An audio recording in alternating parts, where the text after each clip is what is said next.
The Lord recently told Mother Elisha that when we all gather together on Sunday, we were to take a trip to Heartdwellers Lane in heaven. We had been doing heavy-duty spiritual warfare all week, and this experience was to encourage us and give us hope of what we all can look forward to in our heavenly homes. The Lord began speaking. "You do not need to wait, Elisabeth, to gather with others. You can go to heaven now." And whoosh! I was instantly transported to my heavenly home.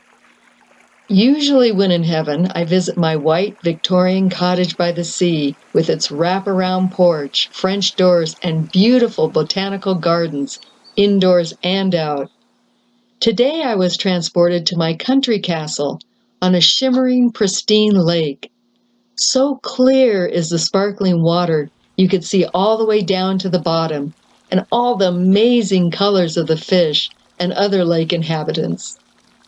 I was standing outside looking at the front of the castle. My eyes were drawn to one of the turrets, which had a large arrow slit in it.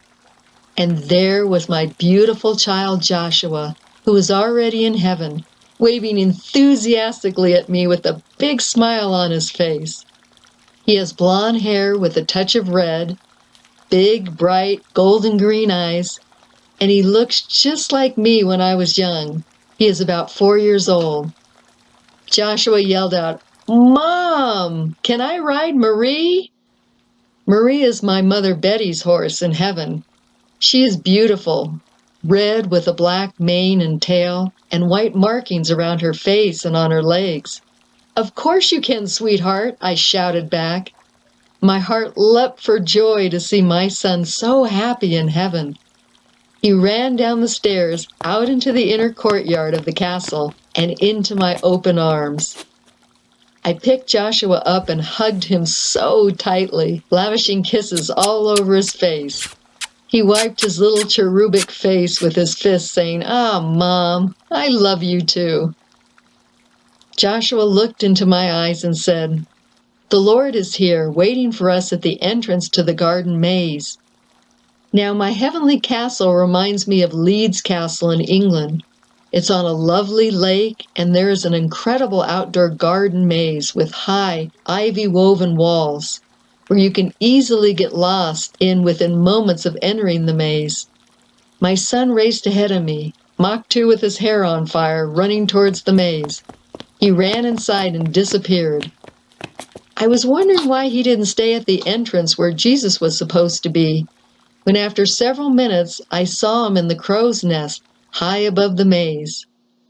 The crow's nest is for people who get lost in the maze and need to be directed to the exit. There is only one way in and one way out of this garden. You have to go to the center of the maze and out through an underground grotto to exit. Joshua called out, exclaiming loudly and with all the conviction he could muster, "Mommy, you need to follow the lamb." "Follow the lamb," he repeated. Just then Jesus appeared on my right as I was standing at the entrance of the maze. He said, "Come, beloved, I will show you the way in which you should go." I nodded in agreement, and at the same time, we entered into the garden maze together. Then the scene changed, and I'm in a skyscraper penthouse condominium, high above the clouds, overlooking the ocean. And Jesus is next to me along with Blessed Mother. And we are discussing finishing touches on a mansion for one of my brothers who was a Heartdweller. This brother died a martyr for his faith, and Jesus was telling us about some of the secret desires of his heart. And we were busy trying to manifest this in his eternal home. His residence needed to be extra special because he died a martyr. I immediately walked over to large double doors. Upon opening them, I saw the largest showroom of features and decor you could imagine for a home, for the interior and the exterior. It was beyond nothing I had ever seen. You could select different types of waterfalls, private islands, boats, docks, patios, greenhouses, landscapes, terrain, and every type of home was available. You could pick an igloo and put it in the middle of a rainforest. Or take a palatial palace and surround it with miles and miles of desert sand. There were no limits as to what could be created. It was so far beyond our limited earthly imaginations. I got the sense that this was my work in heaven. What an awesome job! Heartdwellers Lane in heaven is not a lane at all. It's a very, very large city, more like a county, actually more like a heavenly realm all by itself. I'm sure it has its own postal code. As I was finishing my brother's home, I spied a full-size clay samurai warrior, and this reminds me of Mother Elisha, because when she puts on her full armor of God, she looks like a samurai warrior.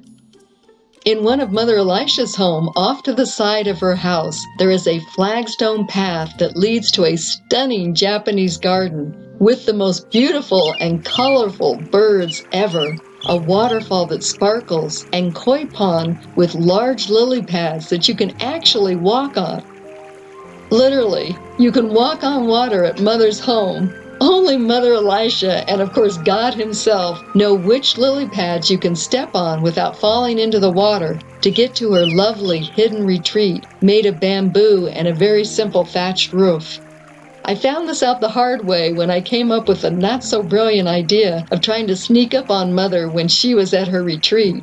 I ended up soaking wet from head to toe after falling into the water several times, trying to figure out the correct path. It is truly the perfect private getaway to be alone with her spouse. Only Mother Elisha would have thought of a way to booby-trap others from disrupting her time with her beloved Jesus. And that was the end of my heavenly visit. You all can have these same experiences by simply closing your eyes and imagining yourself in heaven. It's amazing what you will see, and Jesus is the best tour guide ever. God bless you, dear family, and I will see you all on Heartdwellers Lane.